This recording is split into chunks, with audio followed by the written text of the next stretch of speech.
waktunya dan berbagi sedikit waktunya untuk saya dalam hal tanya jawab wawancara berkaitan tugas dari guru penggerak saya. Bapak dan Ibu, dalam kesempatan ini mungkin kita sedikit sharing tanya jawab tentang bagaimana mekanisme Bapak Ibu dalam mengambil keputusan sebagai kepala sekolah di sekolah masing-masing. Nanti saya akan coba ajukan satu-satu, baik itu kepada Pak Jeff, kepada Bu Firda, maupun Bu Eli, mengenai gambaran apa sih sebenarnya masalah yang sering atau yang menjadi dilema bagi Bapak Ibu, dan bagaimana bentuk cara Bapak Ibu mengambil keputusan atau kebijakan dari permasalahan tersebut, dan bagaimana istilahnya gambaran solusi atau mekanisme dalam proses pengambilan keputusan. Nah, Bapak dan Ibu, sedikit kita pada umumnya sebagai pimpinan di sekolah tentu banyak problematika ataupun permasalahan yang baik itu berkaitan dengan dilema diri, hal baik itu dilema etika ataupun hal-hal yang berhubungan dengan moral seperti itu. Jadi dalam hal ini mungkin saya coba satu-satu dulu, mulai dari Bu Eli dulu Bapak ya. Oke, Bu Eli, kalau boleh tahu, izinkan saya bertanya mengenai kira-kira ada tidak permasalahan yang selama ini menjadi beban Ibu dalam hal-hal yang berkaitan dengan dilema etika maupun hal-hal yang berkaitan dengan moral. Terima kasih Pak Alek. Di sini saya sedikit punya masalah selama saya memimpin di SD 11 Bandar Laksmana.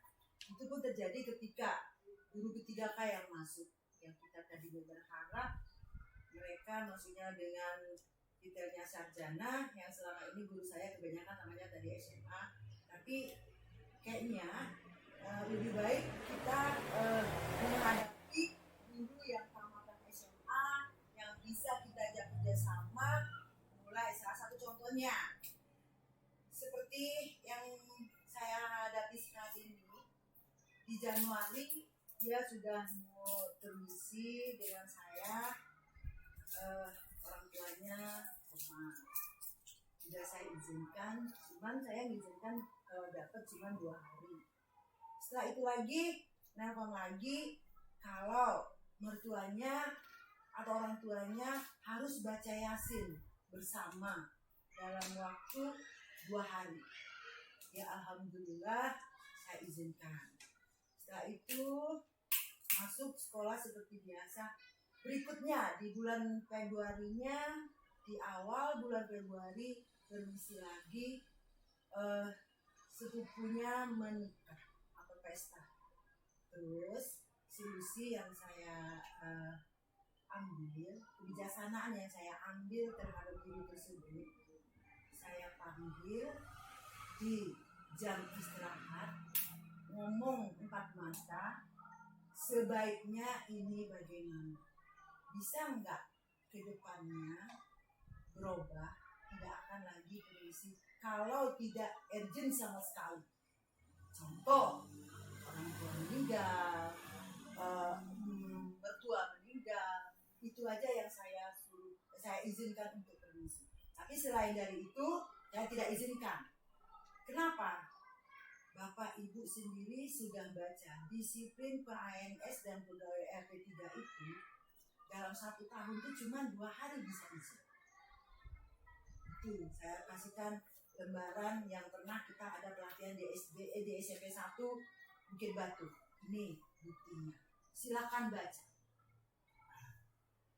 Selama saya kasihkan kenalan seperti itu atau masukan seperti itu, sampai hari ini alhamdulillah masih bisa diajak baik ya kan. Tapi kedepannya kita nggak tahu juga. Kan saya bilang seandainya terjadi lagi seperti ini, nanti saya kasih SP1. Oke, baik.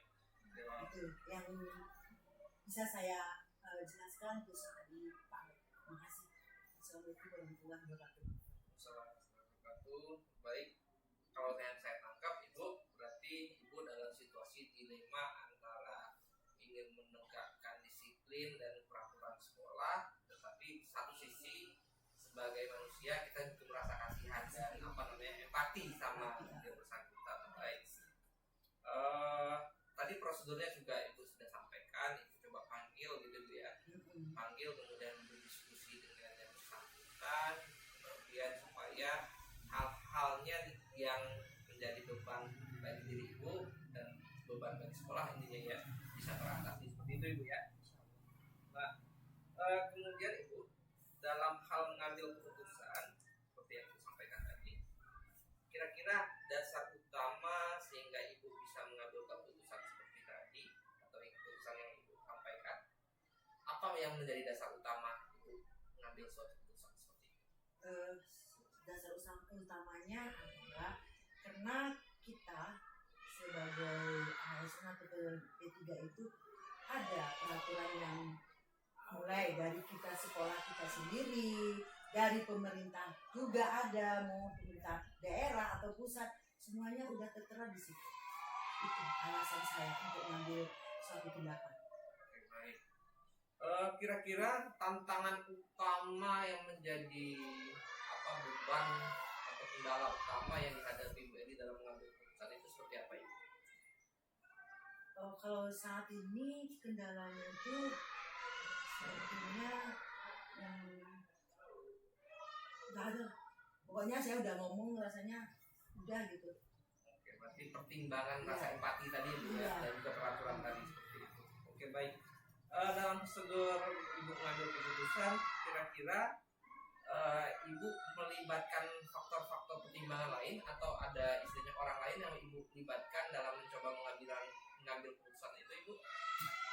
Tidak ada Ibu ya? Oke, baik. Kemudian dalam mengambil keputusan tadi, sebelum Ibu mengambil keputusan, otomatis Ibu pertimbangkan. Nah, kira-kira ketika ada permasalahan seperti itu, apakah Ibu bisa langsung memutuskan atau Ibu memerlukan waktu untuk memikirkan bagaimana pengambilan keputusan yang paling bijaksana? Karena kita tahu guru ketiga kami, maaf, yang katanya untuk menyambungkan kontraknya mereka ke depan 5 tahun ke depan itu adalah kan sekolah ya, itu ceritanya ya. Tapi kalau dengan ada itu tentu saya berpikir lagi atau kita musyawarahkan lagi gimana baiknya. Tidak bisa kita langsung gegabah langsung. Oke, berarti butuh waktu memikirkan yang matang supaya kebijakan yang Ibu ambil betul-betul baik dan bijak seperti itu Ibu ya. Oke. Terima kasih Ibu. Mungkin satu nilai positif yang saya dapat dari cara Ibu mengambil kebijakan di sekolah, kemudian pengalaman yang bisa Ibu petik dari kegiatan atau masalah itu sendiri seperti apa itu?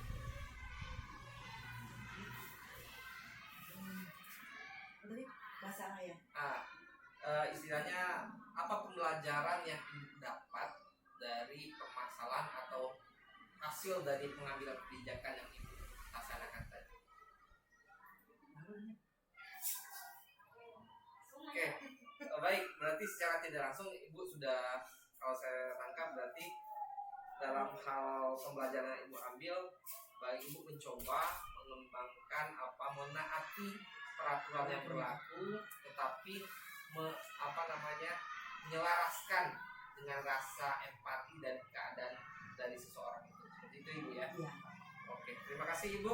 Selanjutnya kita minta dari Pak Jeff juga dari SD 10. Kira-kira dari SD 10 ada tidak permasalahan yang menyinggung dengan hal-hal yang berkaitan dengan dilema etika ataupun bujukan moral kira-kira Pak Jeff? Terima kasih Pak Ale. Sebenarnya kalau masalah sekolah ini banyak masalahnya. Yang paling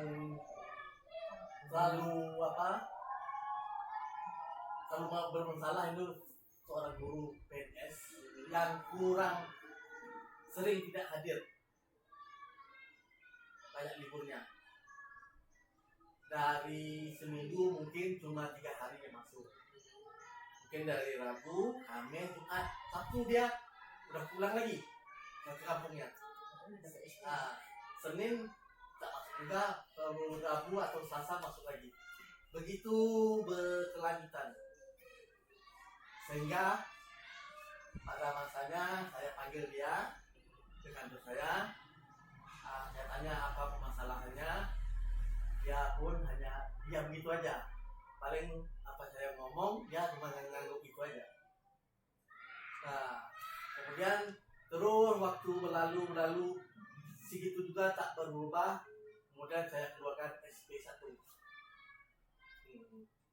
Dan buat SP1 saya lihat tidak juga berubah. Saya panggil lagi.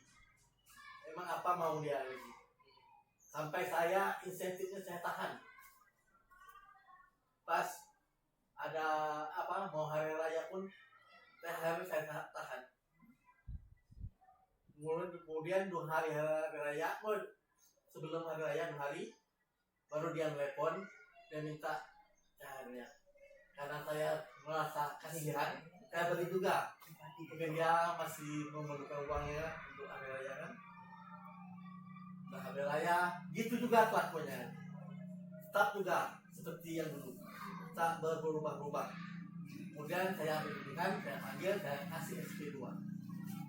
Sebelum itu saya sudah koordinasi dengan Pak Wil agar si guru ini dipanggil untuk mengambil gambarnya. Dipanggil oleh Pak Wil dan dikasih pengarahan, baru saya beri uangnya. Ya, terus waktu berlalu dia tetap juga tidak berubah. Saya keluarkan SP2 dan alhamdulillah ini waktu ini masih ada juga masih tidak masuk sekolahnya ngajarnya, cuma agak berkurang. Ada perbaikan. Ada perbaikan. Mungkin karena ada SP2 itu.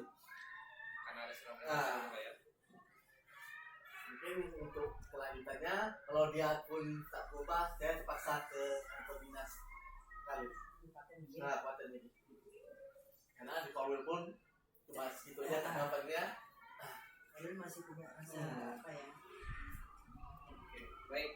Terima kasih Pak Jeff. Berarti dari apa yang sudah Bapak sampaikan tadi, yang saya tangkap bahwa di sini ada persoalan dilema etika seperti itu Pak ya. Dan satu hal, Bapak juga sudah mencoba melaksanakan prosedur dalam hal seperti coaching Bapak laksanakan, melaksanakan coaching supaya ada perbaikan dengan memberikan nasihat, mengajak diskusi, kemudian memberikan surat SP1 sampai SP2 dan alhamdulillah sudah sedikit ada perubahan seperti itu ya. Cuma saya takutnya nanti berimbas kepada guru lain. Kok si guru ini bisa libur terus, nanti guru lain bisa ikut. Nah, kecemburuan sosialnya. Berarti yang Bapak sampaikan barusan itu adalah salah satu hal efektif yang Bapak rasa dengan melaksanakan itu bisa meminimalisir masalah-masalah di kemudian hari seperti itu ya. Baik. Nah, kemudian Bapak dalam hal mengambil keputusan tadi Bapak juga mengatakan memerlukan faktor eksternal ya, kemudian melibatkan Korwil dan dinas Pak ya, dalam hal mencoba mengambil keputusan. Nah, kemudian pertimbangan utama menurut Bapak ketika Bapak akan mengambil keputusan itu, pertimbangan utamanya apa sih? Biar masalah ini tidak berlanjut, tidak berlarut dan tidak nanti bisa ke guru lain lah. Oke. Ya, tidak mengimbas ke guru lain atau mengaruh ke lingkungan sekolah cepat tidak lanjut. Oke. Dalam hal ini Bapak, ketika Bapak mengambil keputusan, kira-kira Bapak bisa langsung memutuskan di waktu itu atau membutuhkan waktu untuk lebih refleksi mengevaluasi seperti itu Pak? Kalau waktu SP1 saya ngambil kebijakan sendiri, dan SP2 saya rapat kepada guru-gurunya apa yang harus kita lakukan pada ini, karena guru-guru lain ngeluh juga, kok pelajaran ini tak masuk Pak. Nah, ini apa yang kita harus lakukan? Berarti yang saya tangkap di sini berarti Bapak melibatkan seluruh komunitas sekolah, Karena guru itu merasa dirugikan karena anak di kelas tidak diajar. Jadi melibatkan pemerintah sekolah, kemudian mengucap dan ada jeda waktu untuk mengambil keputusan yang paling tepat gitu ya. Tapi dalam hal ini bisa juga saya dapat suatu pembelajaran juga bahwasanya ada komitmen yang harus diperjuangkan oleh sekolah untuk kemajuan sekolah seperti itu Pak ya. Oke baik, terima kasih Bapak. Lanjut saya minta dari SD 8 sekarang. Di SD 8 kira-kira ada tidak Ibu permasalahan yang selama ini menjadi dilema bagi pindah sekolah, baik hal dilema itu kah ataupun dilema dalam hal pendidikan moral? Secara keseluruhan mungkin Bisa besarkan sedikit suaranya Ibu? di antara seluruh ada salah satu ya salah satu mungkin mungkin dengan datangnya terlambat memang nggak setiap hari apalagi kadang waktunya jam pertamanya kosong gitu kan pasti ada kepala dari salah satu ada jadi pernah dalam 1 minggu pasti ada kepala tapi Pak saya gimana ya ada rasa toleransi karena dia statusnya dia sendiri ya kan dan mempunyai anak dan saya ngobrol ya mungkin sebelum dia terlambat pun dia ada dikabari aku minta izin tetapi kadang-kadang pada suatu hari terlambatnya sekitar 15 menit masuk baru dia datang dan setelah itu ditanya baru ngasih kabar kenapa terlambat dengan alasan yang bermacam-macam tetapi dengan alasan yang masuk akal ya nah salah satunya mungkin dulu yang kelas tinggi ya Pak ya saya tanya kenapa terlambat Bu maaf ya Bu misalnya ban bocor terus ada misalnya kendalanya jalan Bu dan dia mempunyai dua anak yang harus lulus tetapi anak tersebut pun terlambat jadi sorotan sama klien lain Pak Bu anak ibu itu terlambatnya Bu terus 2-3 hari ini ini kan jadi nggak enak kan Pak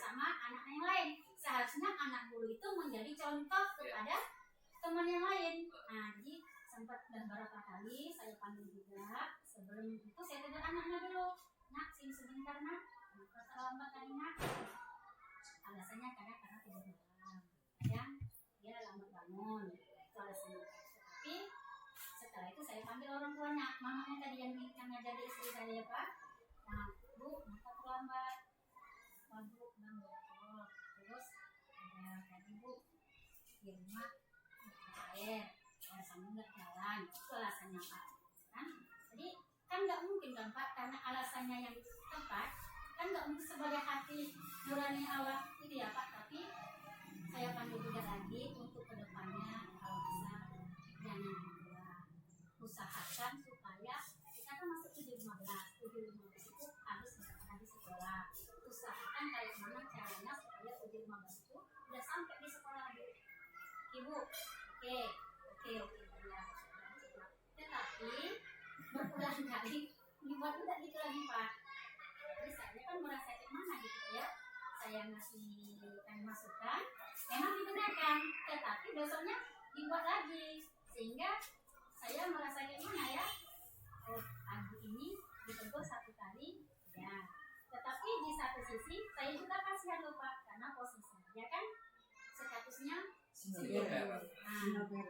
Jadi itu sekarang dilema yang saya hadapi Pak mungkin sampai saat ini masih berjalan seperti itu jadi toleransi yang saya kasih memang iya tapi besok dibuat lagi gitu Oke, berarti kalau yang saya tangkap berarti masalahnya di sini adalah dilema etika ya. Iya. Dari satu sisi ibu ingin meningkatkan menjalankan peraturan yang berlaku, di satu sisi ibu istilahnya empati sama yang bersangkutan karena statusnya sebagai single parent, kemudian 2 anak.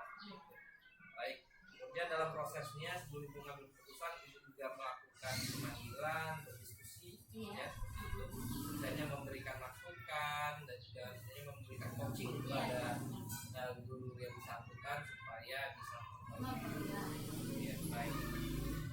kemudian Ibu, kira-kira dalam proses pengambilan keputusan tadi, Ibu melibatkan faktor-faktor tertentu tidak, atau istilahnya melibatkan orang lain untuk membantu Ibu mengambil keputusan itu? Enggak Pak, saya bertukar pikiran kepada kawan-kawan di sekolah kan, bisa saya kalau seandainya jadi contoh, kita kan sebagai contoh, apakah salah tidak kalian salah melakukan seperti ini, maka kita koordinasi kita tidak salah, maka kita ngasih masukan. Karena pernah saya minta pengalaman, tidak mengambil keputusan jadi, tapi sebelum saya mengambil keputusan, saya bertanya dulu kepada teman-teman. Diskusi bermusyawarah juga itu ya. Berarti tidak bisa langsung serta-merta di hari yang sama kita bisa mengambil keputusan, tapi kita butuh waktu untuk berpikir dan berdiskusi ya. Oke, terima kasih Ibu, terima kasih untuk Bu Gerda dari SD Kepala Sekolah SD 8 Laksamana, kemudian terima kasih juga kepada Pak Jeb dari SD 10 Laksamana, kemudian Bu Eli juga terima kasih atas kesempatan, waktu, kemudian pelajaran yang berharga bagi saya. Mudah-mudahan dari hasil diskusi ataupun wawancara saya kepada Bapak dan Ibu bisa menambah pemahaman saya, merubah pola pikir saya menjadi arah yang lebih baik, dan otomatis juga untuk kemajuan sekolah saya. Terima kasih atas waktunya. Saya ucapkan